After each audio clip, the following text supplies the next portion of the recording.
¿Cuál es nuestra lectura sobre los anuncios del vocero presidencial? Es más de lo mismo, ¿no? A lo que no nos vamos a acostumbrar, claramente.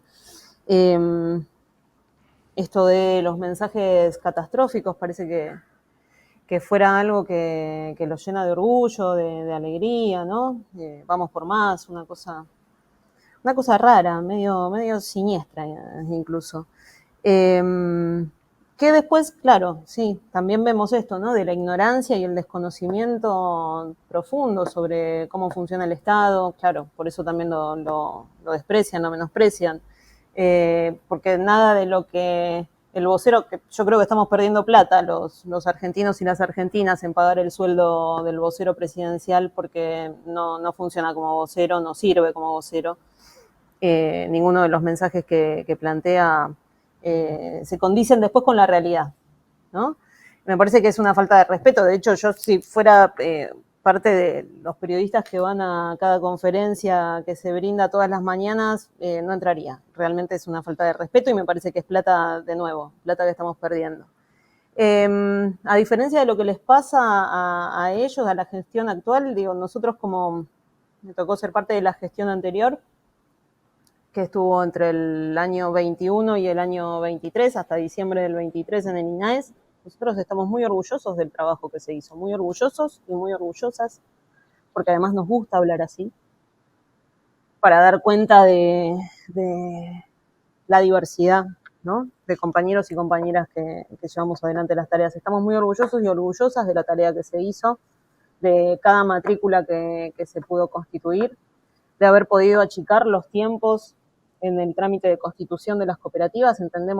Sabíamos que era una necesidad concreta, no solo del sector, sino de la sociedad y en particular en un contexto, ¿no? Tan especial y tan traumático como el de la pandemia, pospandemia, la crisis que veníamos arrastrando post-macrismo. Entonces, poder allanar los caminos justamente de la Administración Pública Nacional, en este caso del INAES, para que los trabajadores y trabajadoras o aquellos que quisieran constituir su entidad, sobre todo para poder tener su fuente de trabajo autogestionada a través de la vía cooperativa o incluso de algunas mutuales, allanar esos caminos era una necesidad y así tratamos de hacerlos. Por eso la cantidad de matrículas que se pudieron concretar y el trabajo articulado con instancias de formación y capacitación, etcétera.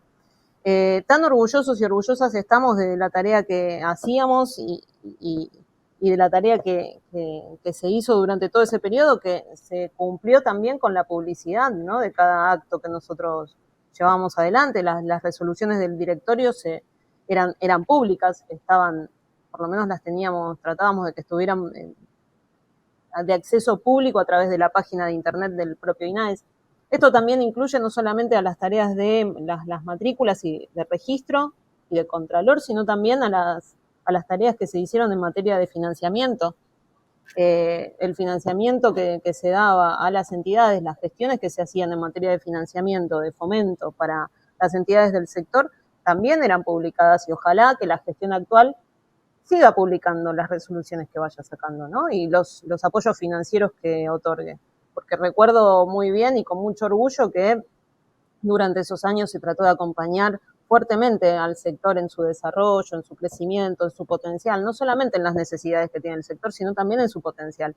Y hay experiencias que la verdad es que son una muestra y un ejemplo que deberíamos seguir en toda la geografía nacional. Ojalá que la gestión actual también dé cuenta y sea público todo el accionar y las resoluciones que tomen. Es más, te podría decir que todo lo que tiene que ver en materia de fomento hacia el sector, todo lo que tiene que ver con el financiamiento al sector, se llevó adelante con resoluciones, marcos normativos que no fueron generados durante el 19, 20 al 23, sino con marcos normativos que eran anteriores, es decir, con resoluciones que ya estaban vigentes. Y además quisiera recordar que el organismo, el INAES, es un organismo codirigido, porque tiene un directorio, que está integrado por vocales que son del Estado, 3, pero además vocales que son del sector, 4. Y es un organismo que es cofinanciado. Es cofinanciado entre fondos que son propios del Estado, pero también con fondos propios del sector. Así que todo esto de las amenazas y vamos a depurar y y demás, me parece que está todo muy de más, que en definitiva perro que ladra no muerde, que hay mucha ignorancia, que sinceramente da cierta vergüenza ajena la ignorancia que hay, y que el sector, cada compañero y compañera tenemos que estar más firmes, más fuertes, más organizados que nunca para dar las peleas que tengamos que dar, que son muchas, evidentemente. Quería preguntarte también por qué crees que se ataca al sector cooperativo, qué es lo que gana el gobierno lanzando estos dichos, en este caso a través del vocero.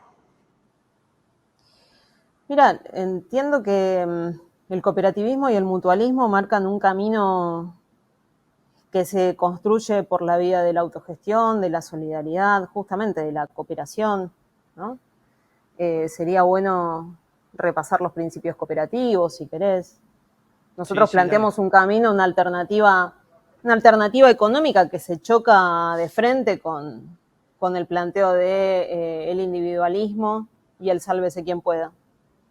Y no planteamos una alternativa económica, social y política que se choca de frente con esto del sálvese quien pueda y el individualismo y la competencia, no desde lo discursivo y la teoría, sino que además lo demostramos en los hechos y con la propia práctica, a partir de experiencias que lejos de ser de supervivencia, que claro que las hay y son legítimas, porque vaya si es importante garantizar hoy un puesto de trabajo, pero además de las experiencias que tienen que ver con la supervivencia, tenemos experiencias que son muy exitosas y nos llenan de orgullo. Y eso fue lo que tratamos de apalancar, apoyar y potenciar en los años de gestión entre entre el 20 y el 23.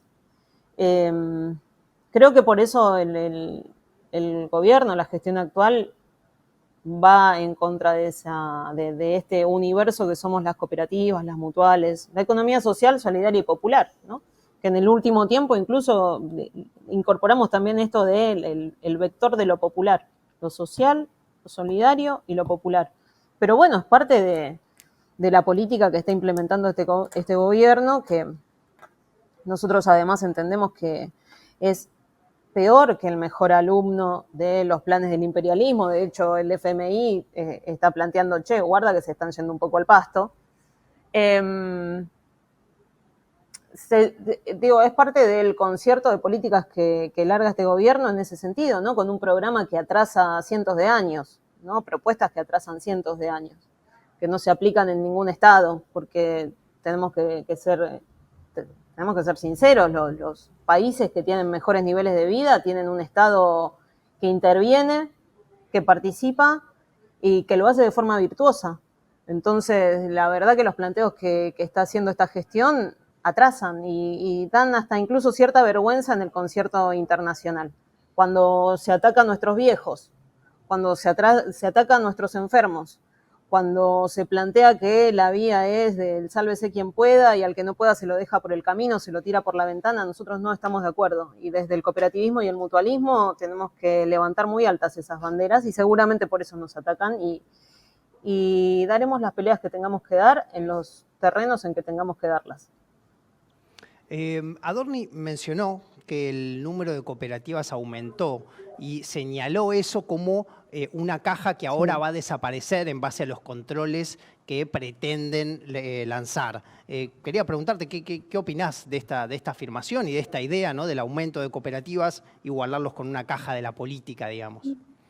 Sí, bueno, eso habla de la ignorancia.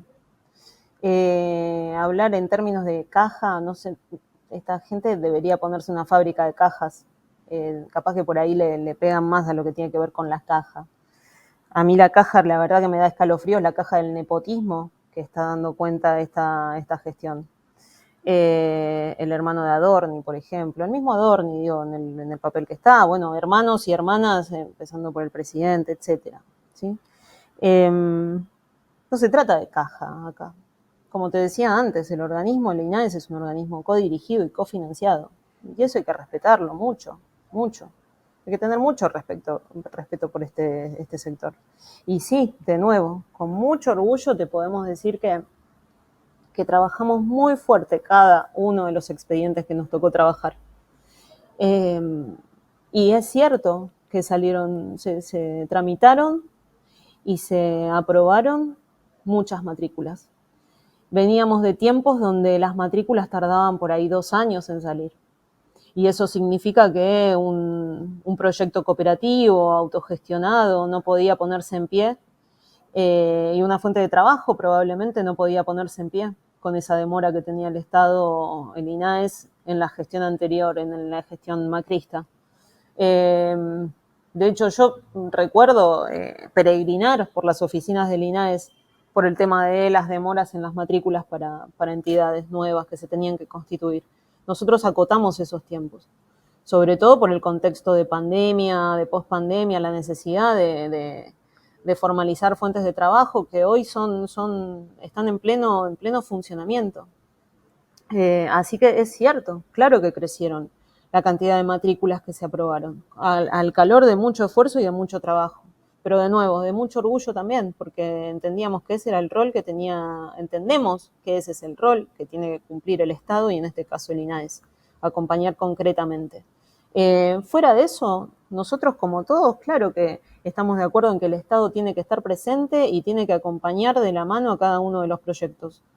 Claro, a través de los resortes que puede desarrollar el INAES, motu propio, también articuladamente con universidades. De hecho, lo seguimos haciendo para brindar capacitaciones, instancias de formación, de acompañamiento concreto, porque no es solamente dar una matrícula y ya. Pero todo el funcionamiento del organismo es un funcionamiento colegiado. Un expediente pasa por distintas áreas, distintas direcciones y en ellas intervienen muchos actores diversos que hacen controles y demás. Así que si hay un ataque sobre esa cuestión de cuántas matrículas salieron en los últimos años, y bueno, ¿sabes qué? Bienvenido sea. No podríamos haber hecho menos por ser consecuentes con nosotros mismos y por la experiencia y por los sectores de los que venimos. Como vos bien decías, yo vengo del sector de empresas recuperadas, así que claro que no podríamos haber hecho menos. Quería consultarte, bueno, en base a lo que dijo hoy el vocero, la palabra cooperativa toma ahora una relevancia importante, se habla del tema y quizás hay mucha gente que no conoce cómo funciona una cooperativa, para qué se conformaría una cooperativa. Te pediría si podés contarnos un poco cómo es el trabajo de una cooperativa. Bueno, una cooperativa funciona, yo te voy a hablar específicamente tal vez del caso que por acá más conocemos, pero nosotros siempre nos toca como explicar de nuevo qué es una cooperativa o qué es el cooperativismo, y eso no es casual. El cooperativismo tiene mucho tiempo de trayectoria y es parte de la historia, incluso de lucha en el mundo y también de nuestro país. En las provincias se destacan tal vez los casos de las cooperativas de servicios, donde el Estado o los privados, por una razón o por otra, tal vez porque no era negocio, no ponían los servicios, los acercaban las cooperativas, los acercan las cooperativas. En otros lugares se dan más las cooperativas de consumo, donde el consumo se organiza justamente para poder acceder a producción con precios justos. En este escenario de provincia de Buenos Aires, capital, por ahí se desarrolló más lo que tiene que ver con el cooperativismo de trabajo y sobre todo también a partir de los últimos años, las últimas décadas, con esto de la reconfiguración del trabajo, del mundo del trabajo. Digo, no estamos diciendo nada nuevo ni inventando la pólvora, lo ha discutido la OIT y lo discutió como punto eje de su centenario en el 19, sobre esto del futuro del trabajo, la reconfiguración del mundo del trabajo y qué rol deben cumplir las cooperativas. ¿Sí? ¿Cómo funciona una cooperativa? Una cooperativa funciona sin patrones, de forma autogestionada, colectiva. Nosotros en nuestro país tenemos una ley de cooperativas. Las cooperativas son entidades que son sin fines de lucro, y hay un interés superior de las cooperativas que amerita que el Estado tenga un rol agravado de protección hacia esas entidades. Y en particular, esto juega un rol en las cooperativas de trabajo. ¿Por qué? Porque las cooperativas de trabajo, al ser asociaciones sin fines de lucro de trabajadores y trabajadoras, que además cumplen un rol social fundamental por fuera de la generación y el sostenimiento de los puestos de trabajo, sino además generando otras cuestiones de espacios de acceso a derechos para el conjunto de la comunidad, eso gatilla que el Estado tenga un doble rol de protección hacia este sector. Y eso tiene que traducirse en normativa, en acompañamiento, en compra cooperativo, en allanamiento en términos de tiempos de expedientes, de tramitación de expedientes, en asistencia técnica, etcétera, etcétera, etcétera. Así que lejos de hacer blanco hacia el sector, lo que el Estado tiene que hacer con el gobierno, que sea que esté, le guste o no, es acompañar a este sector. Y eso es parte de una discusión que se está dando en el mundo, que atraviesa el mundo. Así que nuestro país esté tratando de retroceder o que nuestro gobierno, el gobierno actual esté tratando de retroceder en esa materia, la verdad es que nos tiene que llenar de vergüenza.